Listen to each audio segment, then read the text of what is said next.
Hey, welcome to the Living Pittsburgh Show, where we look to uncover unique people, places, businesses in and around Pittsburgh. And tonight we have our friends Jenny and Josh Dillaman from Scott Scuba, and they're a scuba store here in Pittsburgh. I think that qualifies as unique and special since we're kind of landlocked. Josh and Jenny.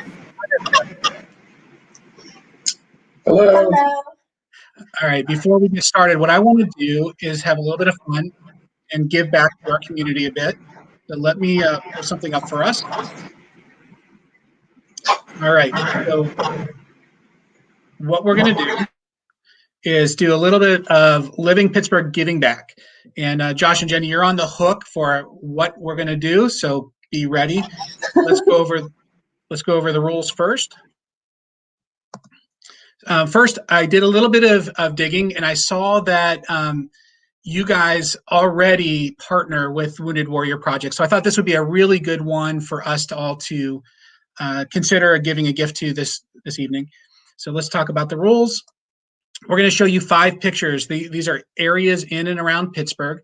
Your job is to correctly guess the location. For every location that you guess correctly, we will donate on your behalf $20 to the Wounded Warrior Project. Are you guys ready? Yes. Good job, Josh. Okay. I'll donate $20. Say that again.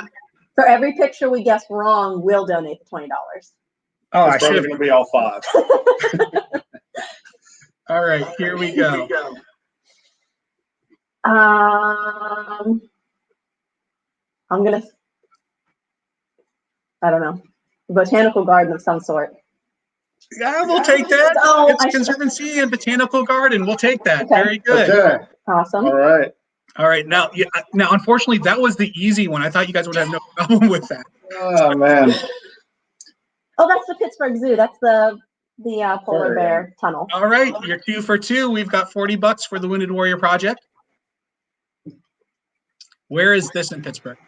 The point. All right. I will take Point State Park. Absolutely. Okay. I was like, who Didn't know how specific you needed. Well, yeah, I would like the GPS coordinates, please. I'll get those.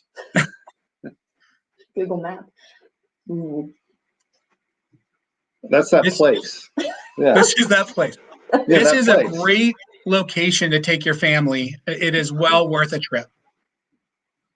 I have no idea. Yeah, we don't know. That's cool though. Do you want to dial a friend? Is there anyone online that wants to leave a comment? Oh, look at this. We got Jessica and Austin. Jessica Austin saying, "Go, Josh and Jenny. Come on." How about some help, Jessica? Jessica, if you're out there, do you know where this is? We'll donate. We'll donate on your behalf if you know where it's at. I'll give you 5 seconds. She may not be right next to it. Okay, so this Jenny and Josh, you guys are committed to $20 since you got it wrong. Yep. Oh, let's see here. It is Randyland. I've heard. Okay. I have no idea. I was going to phone Michelle.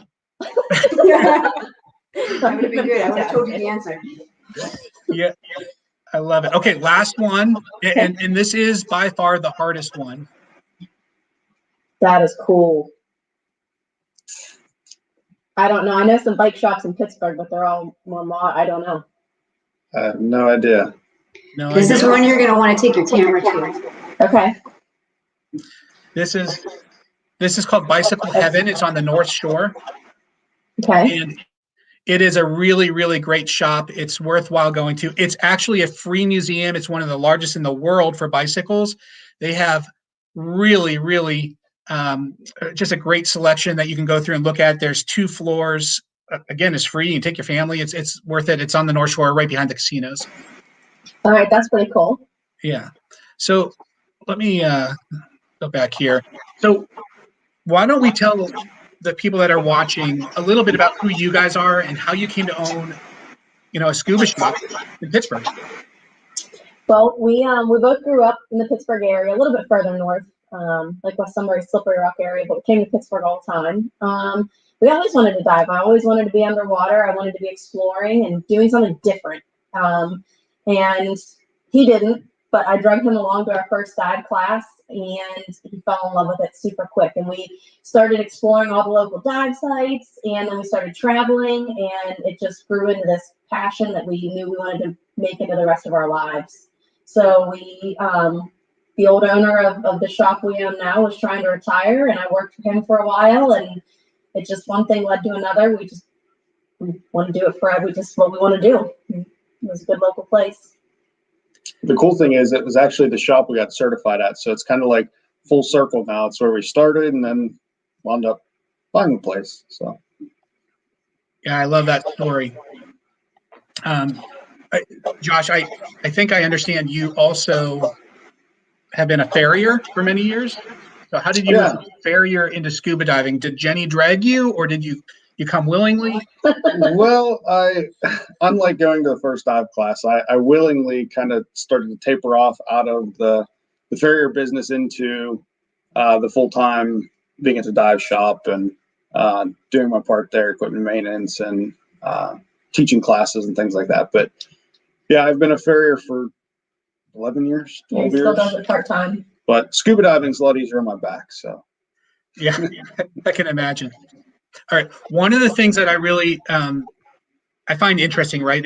You are a scuba shop in Pittsburgh, and the question I always come up with is, why are people scuba diving here in Pittsburgh? Are they diving in the river?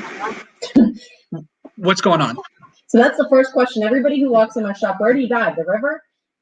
No. You don't want to dive in the river unless you're looking for something. It's murky. It's kind of squishy bottom. Nobody wants to be there. But there are amazing lakes and quarries around. I mean, we're 2 hours from Lake Erie, which has some of the world's best shipwrecks in it.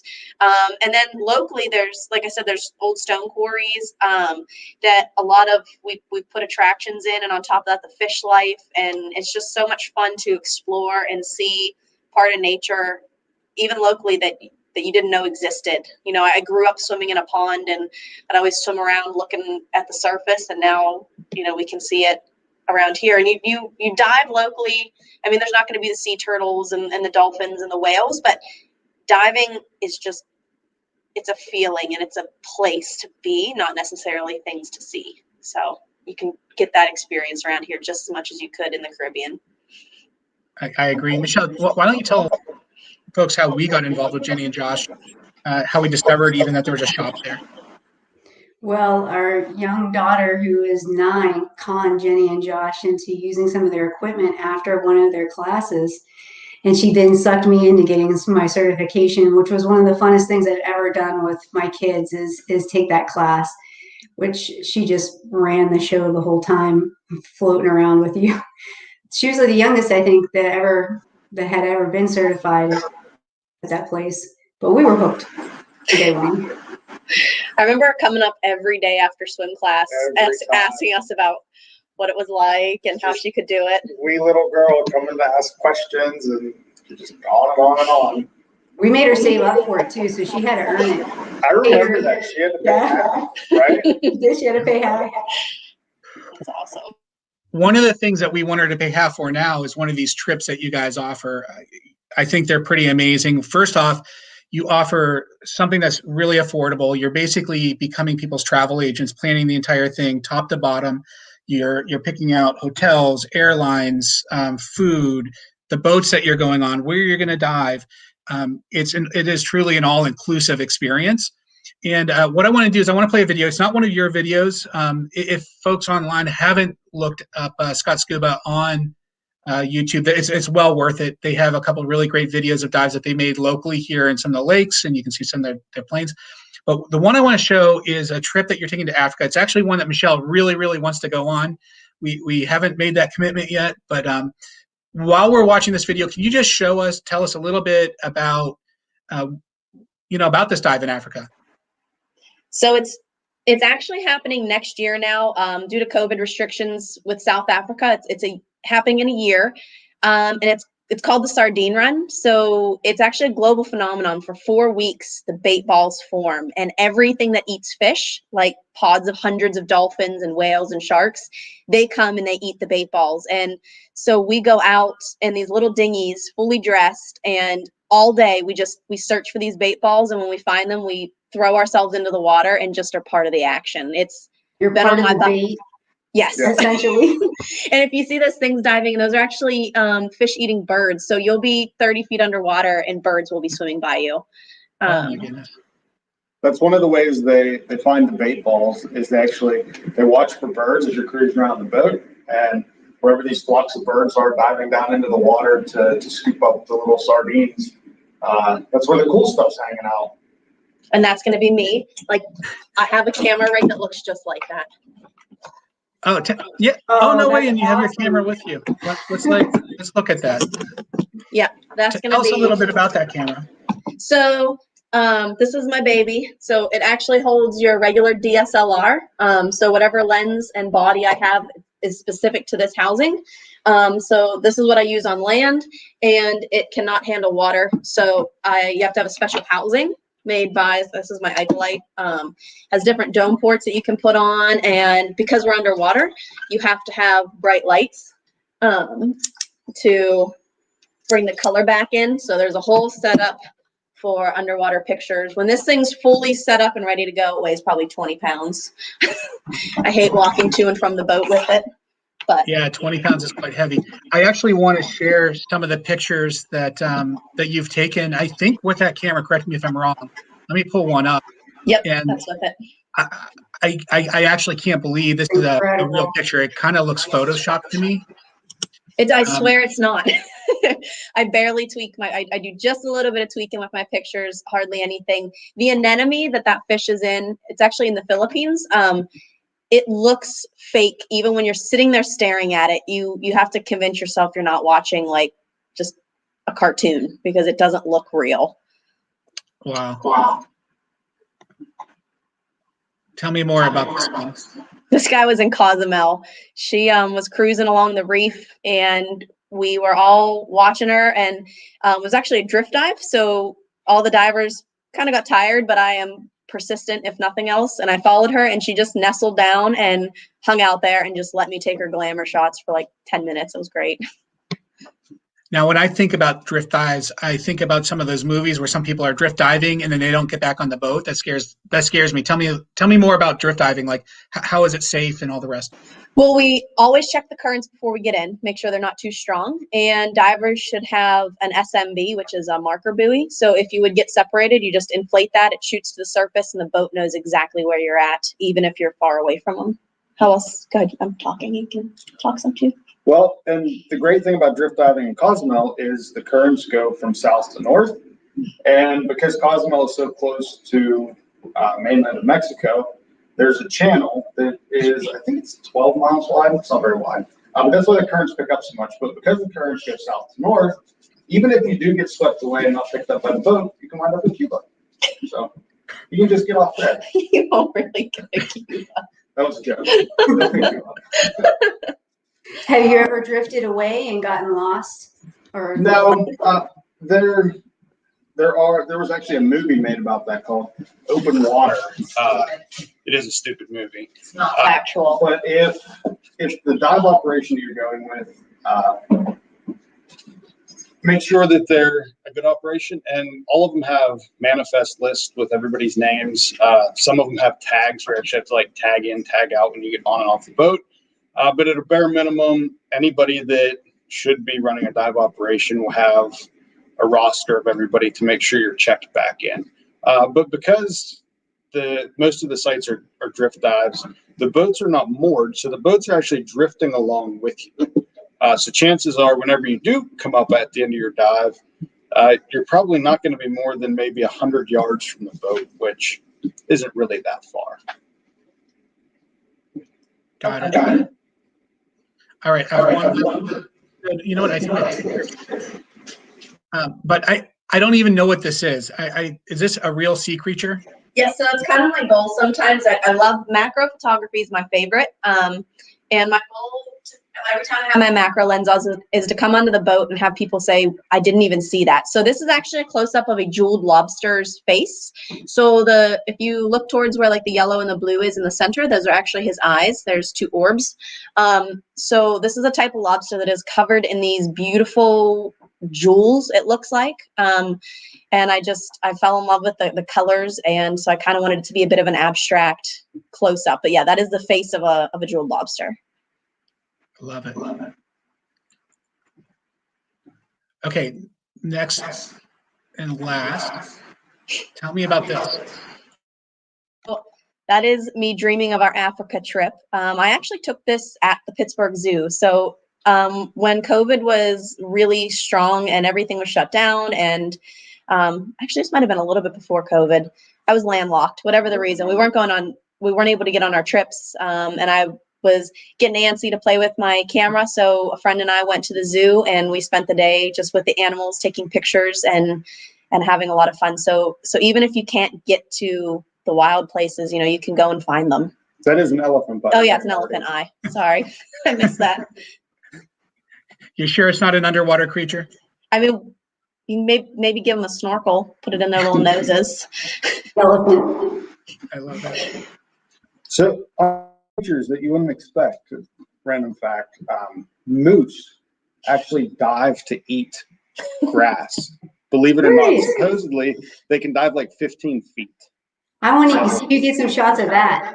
That was Probably crap insane to see a myself moose. if I saw a moose underwater. So I don't know if that's true. I've heard I've heard that they're the most dangerous animal in North America as well. it could be. I want to And see could be, one. my There's statistics so could be many. off, but Yeah. Well, we'll have to see a diving moose someday. There are also fish that can live on land. Yeah. So many crazy things. yeah, Jenny lives on land. She's part fish. Someday I'm gonna grow gills. Someday. I love it. Well, I don't know. Is there anything else that you guys would like to talk about tonight? I just wanted to introduce Pittsburgh to what I think is one of the best. Well, what do I know? I've only dove and been diving with you folks, but I think you guys are the best dive shop in Pittsburgh. You're by far the largest. You have a huge store. People can come in, get their gear. You guys know so much about it. You're putting out YouTube videos, educating people on what it is that you guys do, which is diving and safely doing it. So I just want to let you guys know I appreciate your business. And as somebody that lives in Pittsburgh, I think it's wonderful that you're here and that you're growing. Anything else you want to say to the audience before we let you go? We hope to meet everybody. We want everybody to, find the joy that we do in the sport. And I know you don't have to be on a sandy beach to do it and experience it and see what it's like. And it's not an age limited sport. So the youngest people that we could possibly take diving are 8-year-olds, and we have programs for them.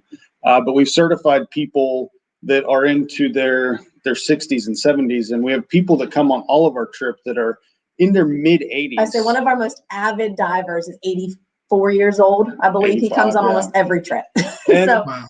it's a really cool thing for families as well, because it's one activity that everybody can do on the same level. It doesn't matter if you're 10 or 11 and you have older siblings, mom and dad, everybody can dive at the same level and see the same things. So it's a really great family activity as well. It's actually one of the reasons Michelle and I got into diving is right. Our youngest daughter got into it. That trickled up to Michelle, which trickled over to me, which trickled to our oldest daughter. And now we all dive together and we love it. It's a great addition on a vacation, right? Like you can go to the beach and then take a day and go diving, so if you're in the Bahamas. you're missing the whole point of the ocean if you don't see what's underneath of it. Right. That's right. Absolutely. Great. Well, hey, everyone, that's really about it tonight. I just want to say thank you for watching. Please visit scottscuba.com. They're a great store. Support local, and they will take you around the world. Everyone, have a great night. Bye. Thanks again.